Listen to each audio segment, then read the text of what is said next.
Hi everybody, my name is Dennis. Welcome back to another album review. Today we're reviewing the latest record from very huge punk rock group, very big coming up in the early 2000s, Sum 41, with their new record, Order in Decline.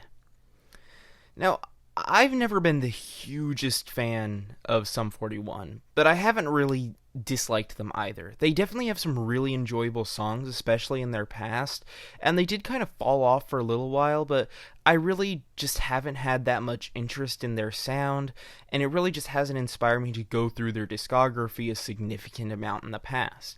They definitely seem like a solid punk rock group, and they definitely have some good material, but it just was never anything all that revolutionary or all that outgoing, or really all that enticing for me to really get intrigued by their sound.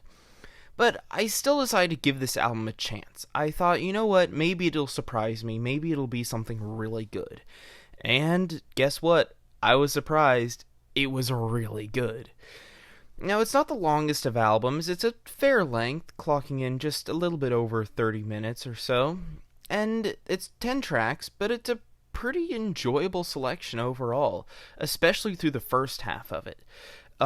Through there we have songs like Out for Blood and 45, which have this really beautiful blend of metal elements, really just sparse through these very traditional punk sounds that they've been pretty traditional. They've stuck with their sound. They haven't really given in.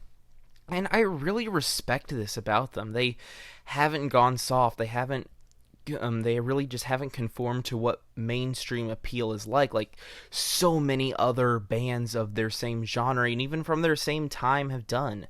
Sum 41 has stayed true to their sound, and they've decided to just move it even more forwards instead of toning it back. And I think that's really admirable, and it shows just how much it pays off here. Because instead of repeating what they've done in the past, instead of making their stuff just bland pop akin to, say, Blink-182, Sum 41 has taken it the next step further. They've introduced elements of, although not the heaviest of metals, still elements of metal in their music, and it works amazingly. I mean, the guitar riffs on Out for Blood are just to die for.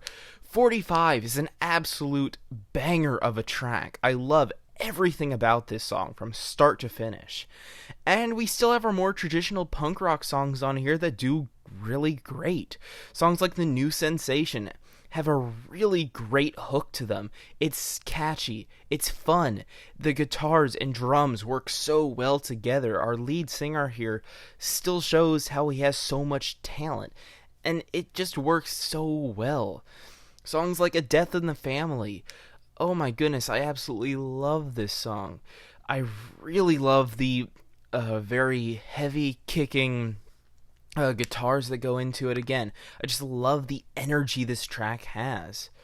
And Heads Will Roll is another absolutely phenomenal song. It was probably one of the best songs on the album. I love the groove this song has. I love the guitar lick that runs through the verses. And my goodness, that chorus is so memorable. It's just so phenomenally done. I love it from just everything about it. It's so amazing.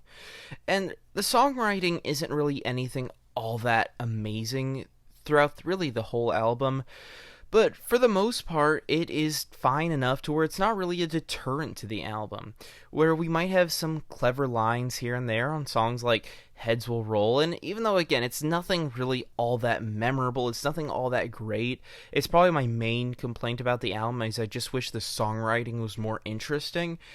It doesn't detract from the album that much because the sound of it is just so phenomenal. However, I do think the latter half of the album does tend to take a few notches down. Where we did have those really fun punk tracks like Turning Away and Heads Will Roll, we do have a couple more forgettable ones. Things like Eat You Alive and the People verses just don't really stand out all that much. These feel like they're pretty standard punk material. It doesn't really do anything all that over the top. it doesn't have anything really just all that memorable about it. They're not bad songs. I have to say, neither of these songs are bad, but neither of them are memorable enough to really leave an impact. Eat You Alive tries to have a couple of more metally points in the song, but it doesn't translate as well as it did on songs like Out for Blood, which were absolutely phenomenal. It ends up just being a kind of mediocre track. The song The People Verses actually had a decent guitar riff to it, but it just got too repetitive. I didn't think the drumming was all that great on here. I definitely thought the vocals could have been more passionate, and it just didn't translate all that well for me. I have to admit, on across the entire album, there is not a single bad guitar solo, and even on these tracks that I don't love quite as much, the guitar solo sections are still really well done. There are just other elements of it that just didn't translate as well to me in the long run. But still, these are not bad tracks by any means. They're just not as good in comparison to a lot of the things that came before.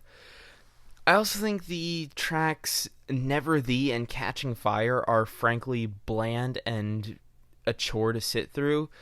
Catching Fire is okay, I guess. I definitely think the mixing could have been better. I think the vocals are a bit too quiet. I think the instrumentals are pretty bland all the way through. The vocals are fine, but again, it just doesn't have anything memorable. It's a kind of track that wants to be extremely nostalgic, but just fails to capture that emotion, and it just makes it a pretty forgettable closing track. The song Never There was probably my least favorite on the album. It is your pretty standard stereotypical rock ballad that for some reason every band assumes they have to have on an album.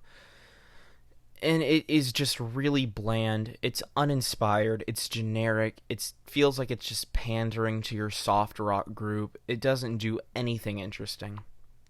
Typically these songs, the better ones at least, have very emotionally driven songwriting. And this one just frankly doesn't. Nothing in the lyrics really stood out to me. There was very little in the way of storytelling or building up of emotions. It was just pretty general. It didn't really give enough detail to create a really strong emotional connection.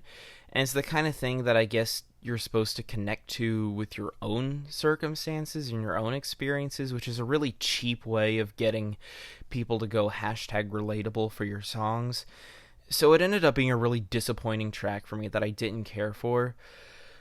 But despite these two not so good tracks, there were no other really bad tracks on here. There were a couple more forgettable ones, but overall it was still a really enjoyable album. The songs that were good were great. And that's really the main thing about this. When this album does things right, it hits it out of the park. However, when it doesn't, it kind of falls flat on its face. So it ends up being kind of a double-edged sword here.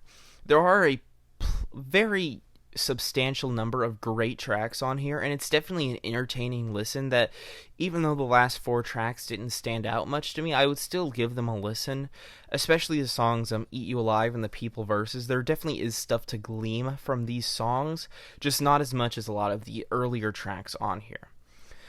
So overall, I'm honestly feeling a strong 7 on this. It's a legitimately great album. It isn't enough to be probably one of the best albums this year. It might be on the borderline, but there definitely just are some weak tracks, and I wish the songwriting was more memorable overall. But the guitar riffs on here are more often than not out of the park amazing. The drumming is very rarely below top notch. The vocals are pretty consistently enjoyable, and it just ends up being a really fun listen all the way through. So definitely give this a shot, especially if you're a fan of rock or you're kind of begging for, more traditional rock songs. Really fun album, really enjoyable.